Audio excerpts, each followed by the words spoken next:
personal views and opinions expressed by our podcast guests are their own and are not legal advice or official statements by their organizations.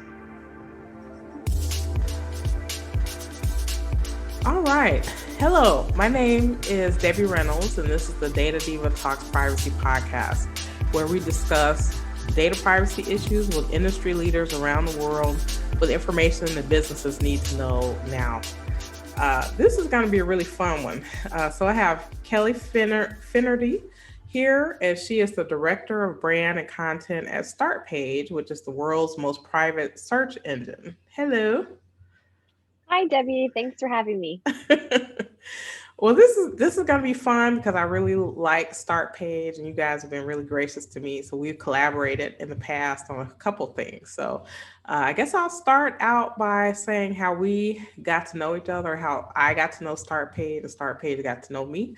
I think it was last year or the year before last. I can't remember. Startpage Last year. was it last year? Okay. Yeah, Uh, that's soon. yeah, pandemic year last year, someone from Start Page contacted me to have me do one of your privacy profiles, um, which was awesome. So it was just an interview where you guys were asking me things about, just privacy in general, my habits and the things that I do. And then you all also created like this caricature of me. It was really cool. And I use it a lot, actually. You all did a new one for me. Thank you very much. But it's funny because I would comment on things that you all post. You comment on stuff that I post. Someone actually commented to me because I think that something came out in the news about you guys, and I said, "Oh, this is so awesome!" And someone from Startpage commented, and someone was like, "Oh my God, someone from Startpage actually commented on this." Thing that you made. But I really like the product. I like what you guys are doing. I like, the direction that you're going. So I would love for you to kind of introduce yourself, your journey, and also kind of start page and what you all are up to. Thanks. Yeah, no, it's been awesome to be in kind of your atmosphere, Debbie. I love the Data Diva name, first of all. Like when I found out that we were doing an interview with you, I was like, tell me more about the Data Diva. But yeah, no, you've just created such an amazing community and conversation around both privacy and security. And our mission at Startpage is to raise awareness of people's right to privacy and how they can protect it. Obviously, you're an industry leader, which is why we featured you in the Privacy in Action series. But so many kind of just average laymen don't know that privacy is a right and that there are tools and there are processes out there to be more private online. So we thank you for all that you're doing to raise awareness.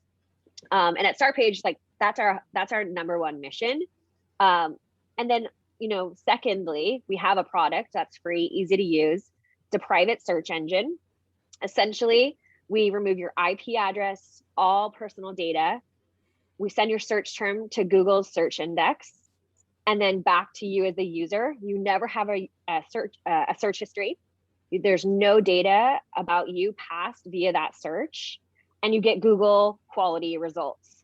So it's kind of a no-brainer in terms of really cutting down on the digital profile that big tech is creating on you.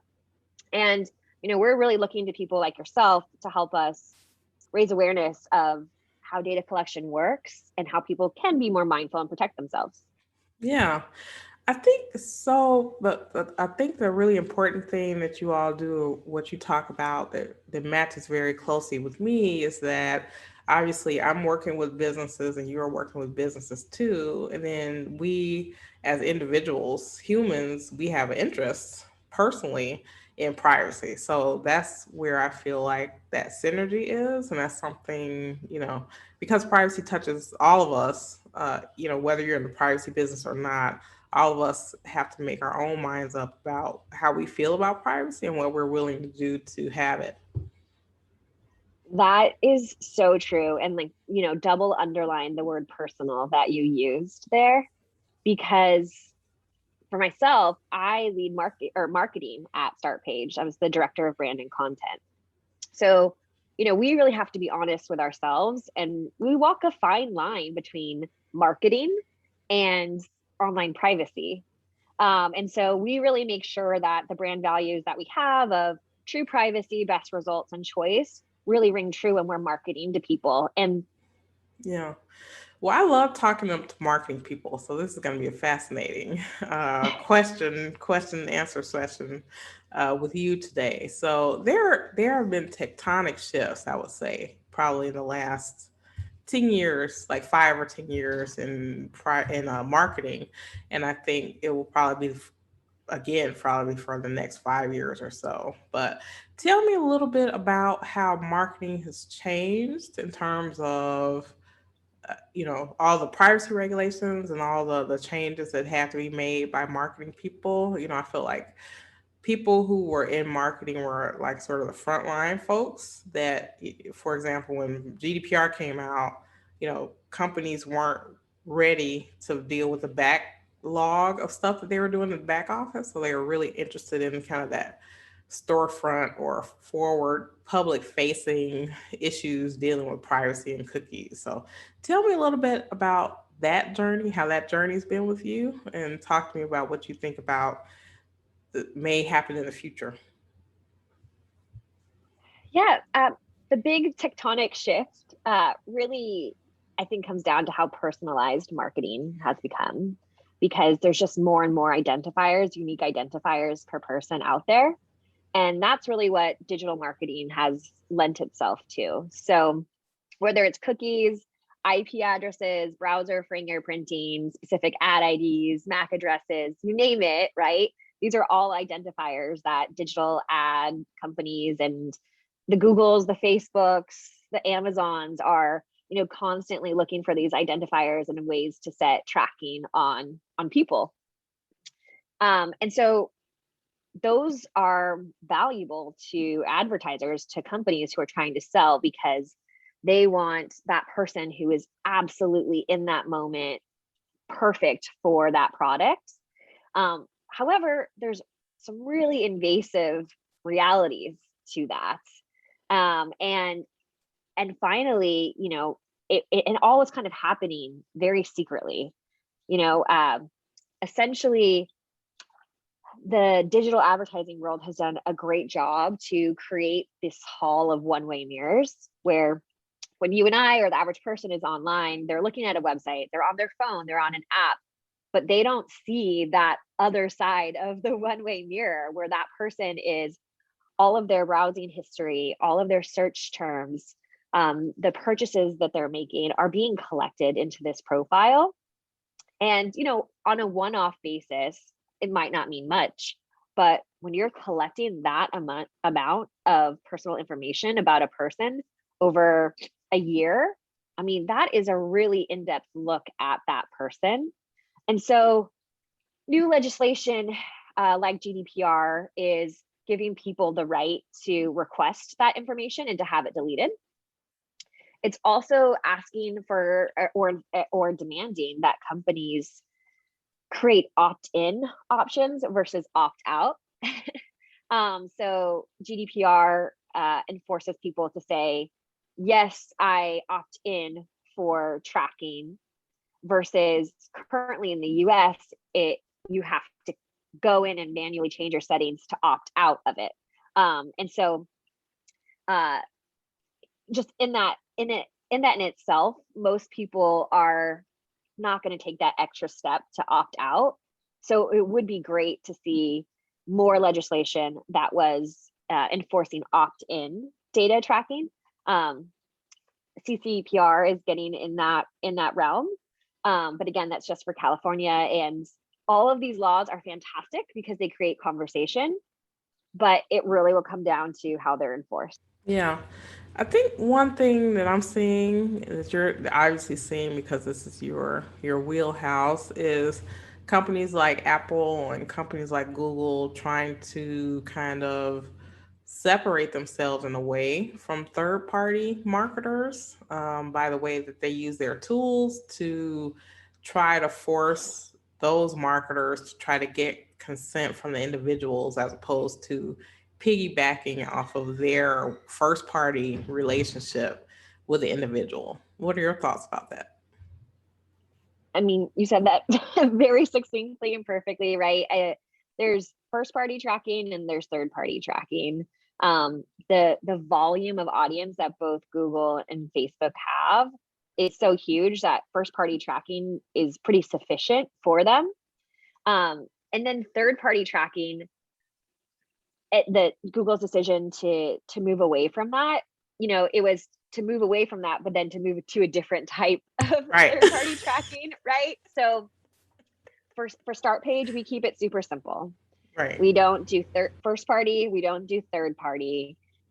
We do not track or log anything about our users. And for us, that is the best thing that we can do. And we really push people towards that. It's not feasible for every company out there, but I would just say that, ending third party tracking isn't the magic bullet that's going to solve people's privacy issues. No, I think of it more as a corporate legal risk issue with Google and Apple. So it's a way for them to say, hey, regulators, we're not, you know, giving this information to people, and we're forcing these third parties to get, you know, this information. But then on the other hand, things like FLOC or Google, I don't know.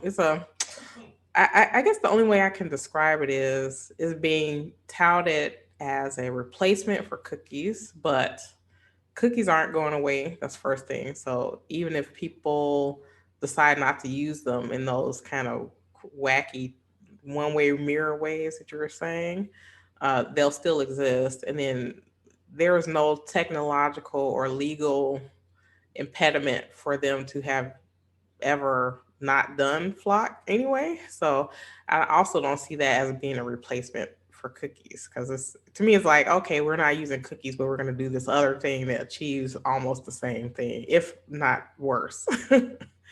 Definitely. Again, all of it comes down to also the regulation behind all of this. So it really feels, I'm so glad these conversations are happening. I'm so glad that people's eyes are being open to it, to the point that Apple's doing huge multi-million-dollar television and out of home campaigns about privacy. Like, privacy is on the top of mind for people. They want it. Yep. But we really have to dig deep into how is it actually being enforced and protected by these companies. And I don't think we're there yet with Yeah. any of the major big tech players.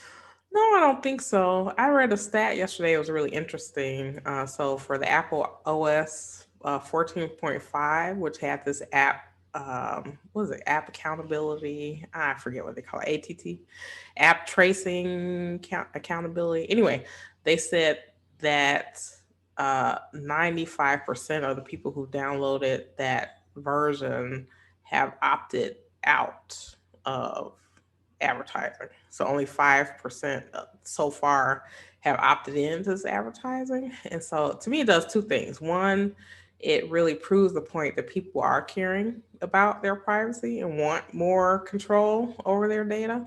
And then the second thing is, and this is the point that we've tried to prove all along, is that privacy can be a differentiator and it can be profitable. So if instead of selling everything about everyone, protecting their data could actually create more opportunities for your business. Absolutely. I mean, we're a 15-year-old company, which is kind of in some ways good to say, in some ways like, well, why doesn't everybody know about you yet? But we have been profitable since inception. Essentially, we make money through contextual advertising. So if you search for bicycles, you will get on your search results page 3 ads above, and then it'll say your web results below. And those 3 ads are based on the search term bicycle. So any advertiser who says, I would like to show my ad, if someone types in bicycle, appears. And in that realm, but it's not about, female in this location recently bought spandex spandex cycling outfit. Right. So it's not behavioral advertising based on the individual and their prior browsing history. It's simply based on the contextual search term used. So yeah, and if you think about it, if you're searching for bicycles and you see an ad for a bicycle, that's completely that's not invading someone's privacy. That's not targeting somebody or profiling somebody. It's just a simple, you want it? Here's some options. For us, that contextual advertising is also how we guide ourselves through our own marketing. If somebody's searching for ways to be more private online, we feel comfortable to deliver that ad to them. But we wouldn't do it on any type of fear mongering basis or something really playing around with someone's psyche. Right. I love the fact that you talked a little bit about contextual versus behavioral ads. I guess I want to touch a little bit on context, and this is something I talk about a lot. So, when you search for something in your search browser, companies make inferences about what they think that you want or what they think it means. So I'll give you an example. So my niece, she's 30 now, but when she was growing up, she loved Harry Potter. And so, like, every time the book came out or something, like, she called Auntie, and Auntie would buy her, like, the hard copy, first edition, blah, blah, blah. And somewhere, somehow, in the database somewhere, they have me associated with Harry Potter, which I don't like. Okay. So I've never watched the movies or anything like that. But that is an example of how a lack of context gets associated with someone. So I don't like Harry Potter, but because I've searched for it and because I've purchased other Harry Potter things, somewhere, somehow, someone thinks that I like Harry Potter. So talk to me a little bit about uh, um, how your search engine works in a way that type of inference doesn't get created. Um, that's you're a good aunt. But Thank you. sorry you've gotten put in that mix. Um, okay, so first I'll just talk about how it actually works on a non-private traditional search engine.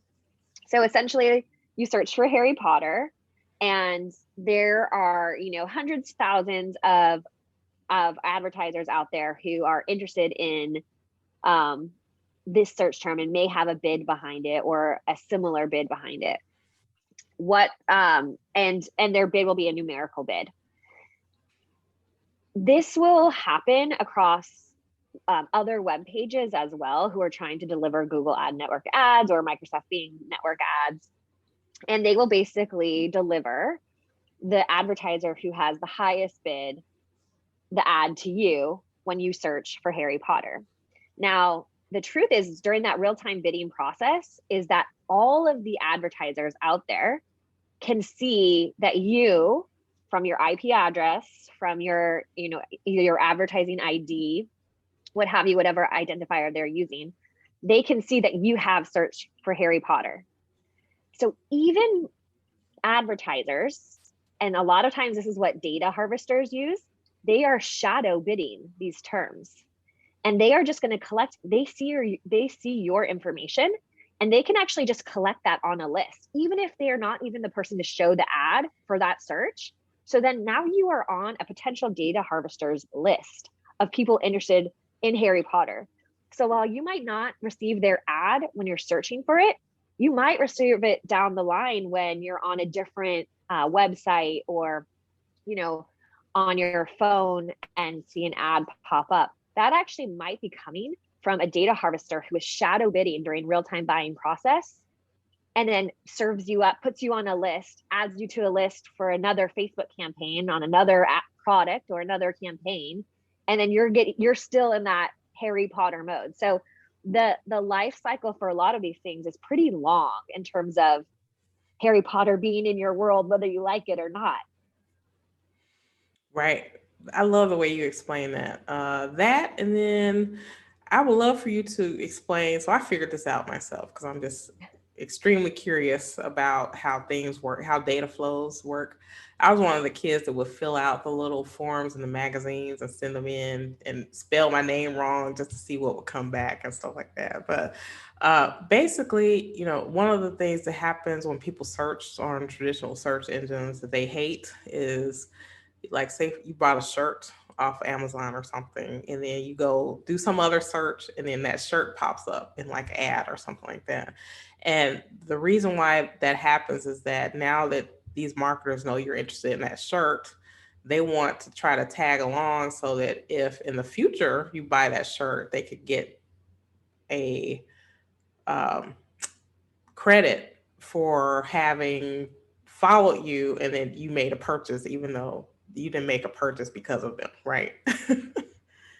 Yep. We call these conversion, or like they call these conversion pixels. Or that's really the term Facebook uses. This can go all the way through to online purchases. So this conversion like pixel will be set on your ID. And if you searched for something, went to the site, and then in a week came back and purchased it, they will get, that referral fee. They'll get that advertising fee. It goes so far as to actually, if you can have location-based data on your phone. So it can track you and show, hey, this ad actually made Debbie go in store, and track you all the way through from your home to the store to show that the conversion was made in a physical way. Right. That's ridiculous. It's really creepy. So Startpage, right? There are areas where you have to put a little bit more effort in when you're searching on Startpage. So if you're searching for like coffee near me, we have no idea who you are or where you are. So you do have to put in like coffee near, zip code or city or some sort of identifier of location. But then you can access that, coffee shop and, review different ones nearby without, having like mobile ads ping up like, go here, or I see that you're near this place, like you just it's creepy and it's unnecessary. This year we launched a shopping feature. Mm-hmm. So you can actually type in and shop for products, and you'll see the visual of the product, the prices of it on there. And shopping with Startpage is really nice because also they can't set price trackers on you. Right. So price trackers, are proven real, but like it is so hard to get, companies to admit to it. It's like all a part of their black box. But studies have been done. What typically they'll do price trackers based on your zip code. That's So, right. or if you're in a higher income area, you might receive higher prices. If you're located close to their store, they might like ping you with a discount because you're more incentivized to go in person. It is proven that people who have Apple devices are willing to pay 3 times as much as people with Android. So a lot of times you'll receive either a higher price or fewer discounts if you're searching off an Apple device. If you do your shopping off Startpage, we have no idea who you are, what device you're using. So companies can't set those price trackers on you. So it's a really useful feature. Yeah, I have two different phones that I use, or 2 different methods, especially when I'm searching for things like airline tickets. Oh gosh, So yeah. so I'll search on a different everything to just find the price, and then once I know the price, I go directly to the place that has it, and then I purchase it. So I don't do the price matching on the same device, because I noticed that they'll drive up the price and it'll be different based on the browser that I'm using. So I'm hip to all the tricks. Good. I'm really glad to hear that. I love, this is fascinating, and I think a lot of people don't know the things that you're talking about. It's very important because I feel like once you know, then you know what you're dealing with, and you know how to figure out the best ways around it. I love to talk about fingerprinting. Okay, so um, part of, and this goes back again to Apple and Google, and then I just want to talk about this at a high level in general. So part of the reasons why, in addition to Apple doing the iOS 14.5 update, uh, in terms of trying to separate themselves from third parties, right, is also they don't want these marketers to use their services to fingerprint people, which Yep. means, even though Apple may not be giving third party marketers someone's Apple ID, right? The ID for advertising, if a marketer has enough other tangential information about the person, they can find out who they are anyway. So that's one thing that they're trying to stop in their app store. They're trying to stop having giving companies enough information where they would try to fingerprint someone. And I think this is similar to what Google is doing, but that does not mean that that doesn't mean that fingerprinting is stopping. I think fingerprinting will continue. And I also think, and this is the opposite of what you guys are doing, in order to do a lot of this fingerprinting, a lot of apps and applications will start asking more for your location. And so the fact that you're not asking for location is very important. What are your thoughts about that? Yes, fingerprinting is something that we feel very strongly about here. We do not promote or use any type of fingerprinting or things like ever cookies. So we oppose canvas fingerprinting. And the way that we do it is, we don't track or log any users. And then also we have a feature called anonymous view. So when you search for a search term on Startpage, next to each web results, we have a mask icon, and it's called anonymous view. If you click on that, it will actually open websites using a proxy. And that proxy ensures that no fingerprint can be set on you. So it's actually set on like the Startpage proxy. So you'll see the time zone set as Startpage's time zone. So in terms of fingerprinting, we won't fingerprint people. And then we go the next step forward from that, where you can actually access websites, explore entire websites via our proxy, ensuring that you yourself will be fingerprinted. And that works on both desktop and mobile. Oh, that's wonderful. That's wonderful. The one of the so you all recently did a refresh of the kind of look and feel of your page and stuff like that.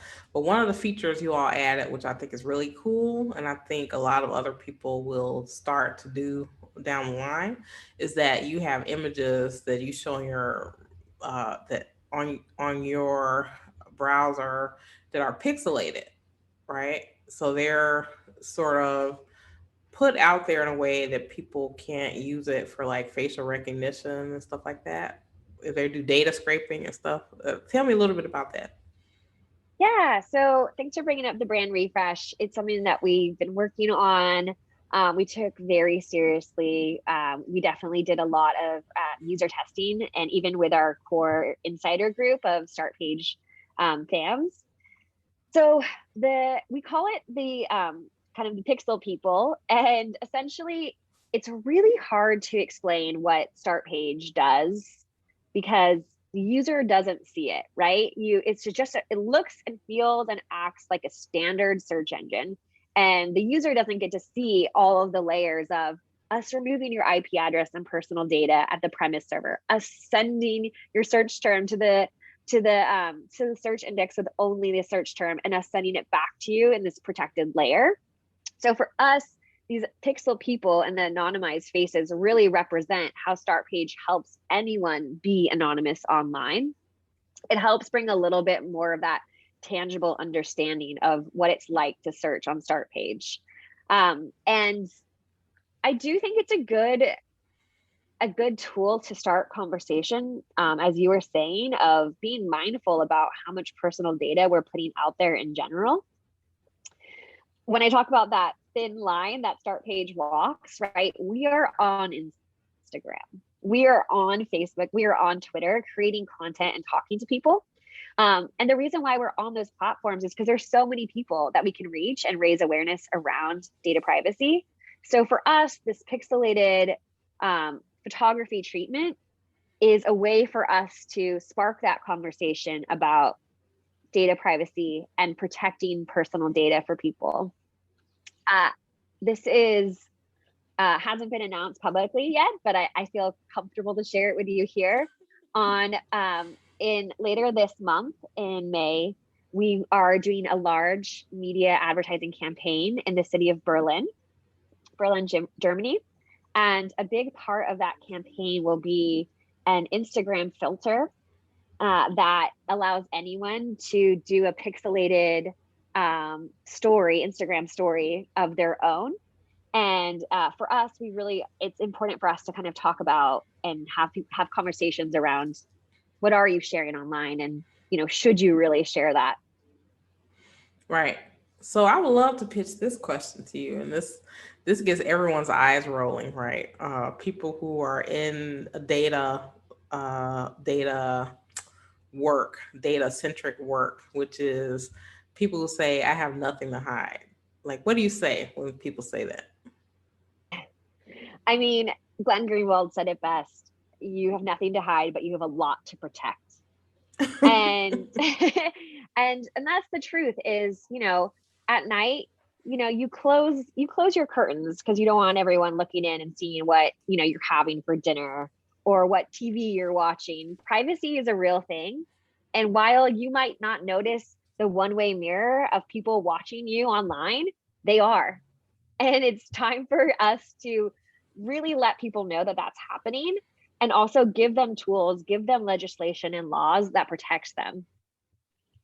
Right. And if you say that you can't be manipulated by online advertising, I think you need to think again, because every single day, the algorithms that either you're building from your search history or algorithms that are being built by engineers based on what they want you to do are impacting your life. Absolutely. And then kind of the flip side of that is not even advertising. So unfortunately, sometimes people collect this information for purposes that are harmful. So let's say you're go online, you search for cancer treatment. Maybe you're trying to find out about a friend, or we're doing research for a paper. What if a company infers that maybe you have cancer, or had cancer, and they decide they don't want to interview you for a job? How would you ever even know that? And that's the part of these like data harvester lists that people don't even realize. So, while like a Google and a Facebook might be really adhering to some great advertising practices, there's data harvesters who can still see and create those lists per each real-time buy. In the UK, there's an article where a data harvester created a list of people searching about alcoholism and sold that to alcohol brands to add to their online marketing mix. Oh, wow. That's terrible. It's terrible. And then, Cambridge Analytica is such a huge example about how this falls into politics. There's actually an app out right now as well that lets you see which ads you're being served and what you were being served during the 2020 election, to really see like, oh, I'm getting this message from this candidate with, and to see the variety of messages that they're sending out to different people. And then you just realize like, okay, well, which one do you really believe? Which one do you really stand by? Yeah. I say to people, it's like it gives you the impression that you're in a library and you can see everything, but actually you're only in one section and you can't see. They can pull you down into a track or a line of thinking, or echo chamber, basically. So they'll put you in a location where it's other people who kind of echo that same thing, but it may not even be true. It's just reinforcing something that you may have seen or you looked at, and it gives you the impression that you're seeing everything, but you aren't. I haven't heard that reference before, but I really like that and I might borrow it. Go for it.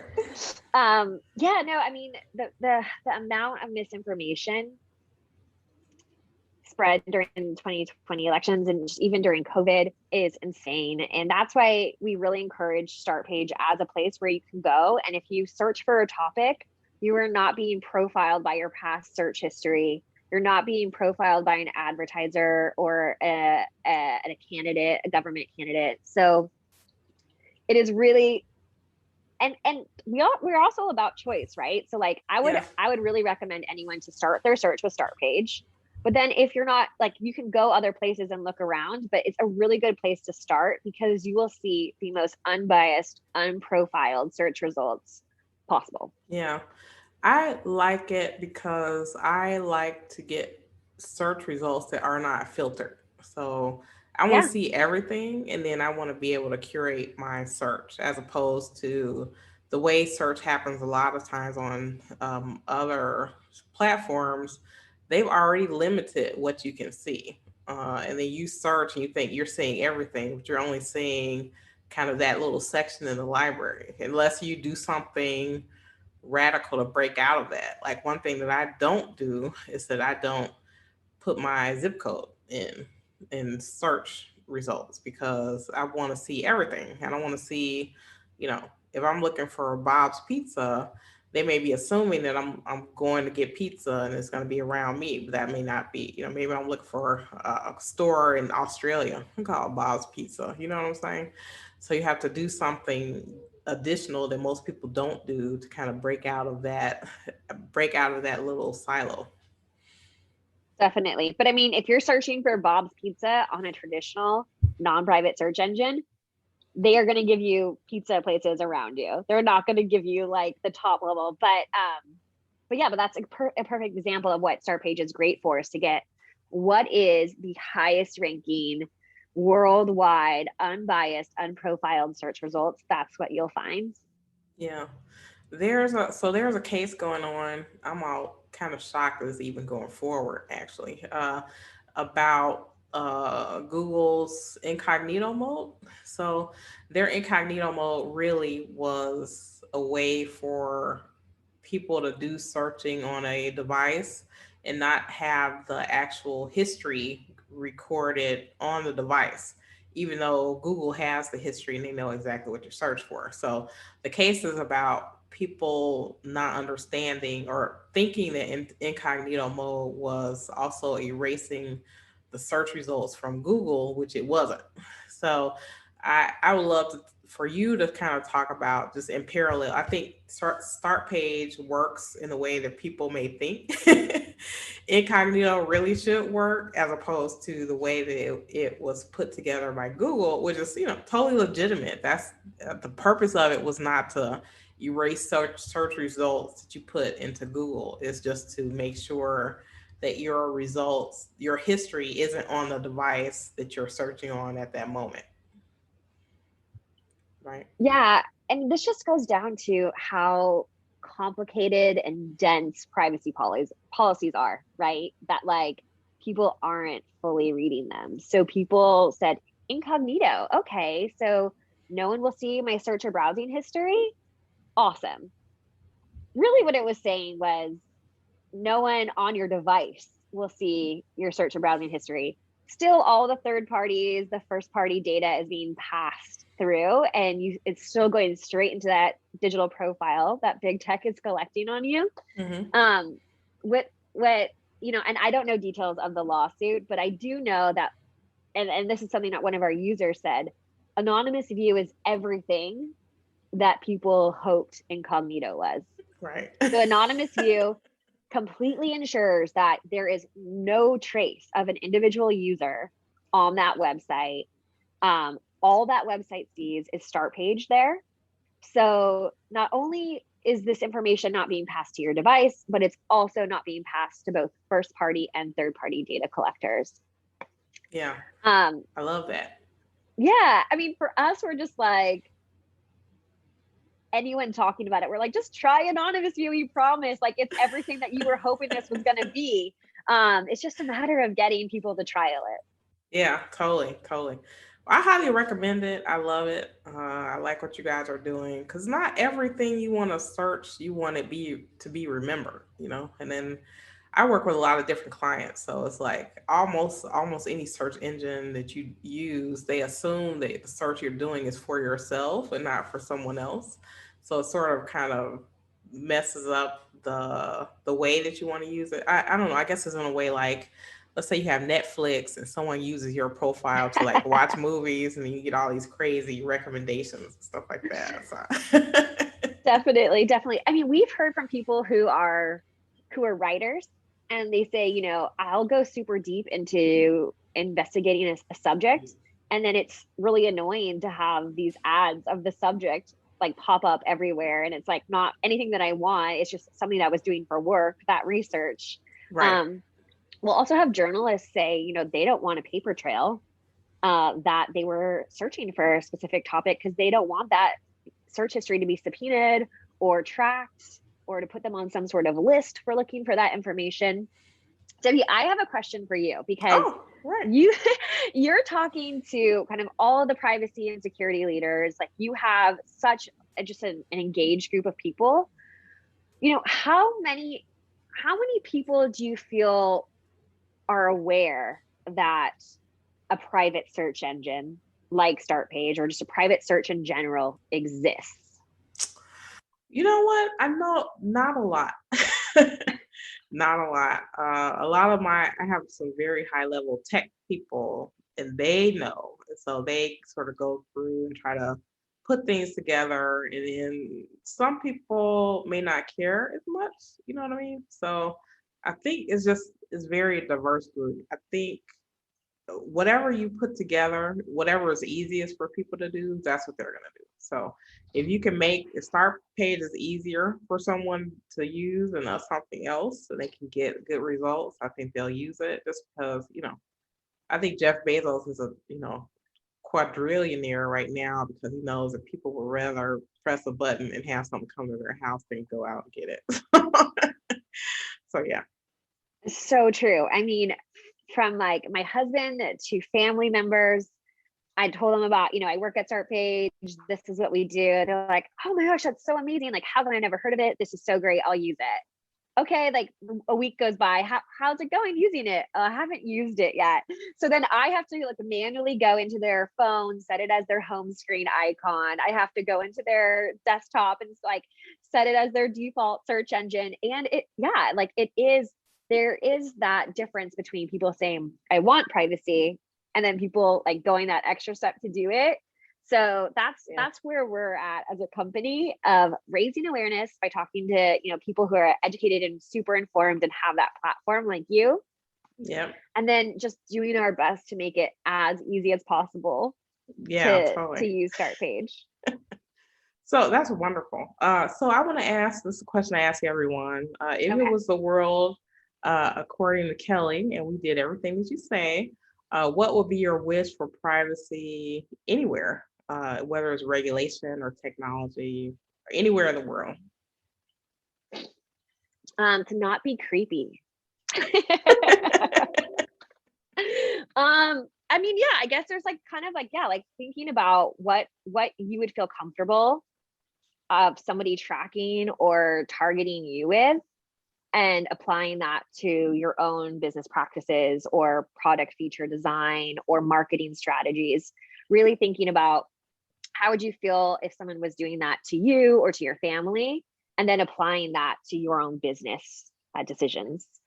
I agree with that wholeheartedly. I tell people that all the time. It's like, get out of the business mindset for a second and think about what you would think was acceptable for you as a person and for your family. What would you think would be, appropriate? And then, I also I tell people, think of data like you're putting money in a bank. So let's say you put money in a bank and you say you want to know your balance, and the bank said, well, we don't want to show you your balance. You would like go ballistic. I like that. Data is the same way. It's like the data belongs to the individual, and companies have a responsibility to be transparent for how they're using that data. And then what you guys are doing, which I love, is like, you don't want to collect data that you don't need, which is what I think all companies should be thinking about. It's so true. Yeah, and like that's actually like how the company was even started. Before Startpage was in existence, it was a regular search engine. And our founder, the engineering team, came to our founder and said, hey, we need some more money for some more servers for all the data we're collecting on people. And he was like, okay, well, before I write this check tell me what data we're collecting. And, when you see that around one singular IP address, someone researching their health, family issues, financial issues, interests, locations they're going, and you can see that all the way down to one person, he was like, no way, like this is out of hand. and from that day made the decision to make it a private search engine simply because of that matter. That's fantastic. I love that. So, wow, excellent. Well, this is a fantastic session. I'm going to have you come back because I would love to find out what's happening in Germany. That sounds wonderful. Yeah, no, we will keep you posted. We follow all that you do. We're big fans and supporters of you. So keep on pushing out that message and starting those conversations. You're just doing a great job, and we really appreciate it. Thank you so much. Thank you. That's really sweet. Well, we always have fun talking with you all because I think you have your head on straight and you're thinking in the right way. So, yeah. Thanks. Well, we'll definitely talk soon, and thank you so much. All right, Debbie, have a good one. All right, you too.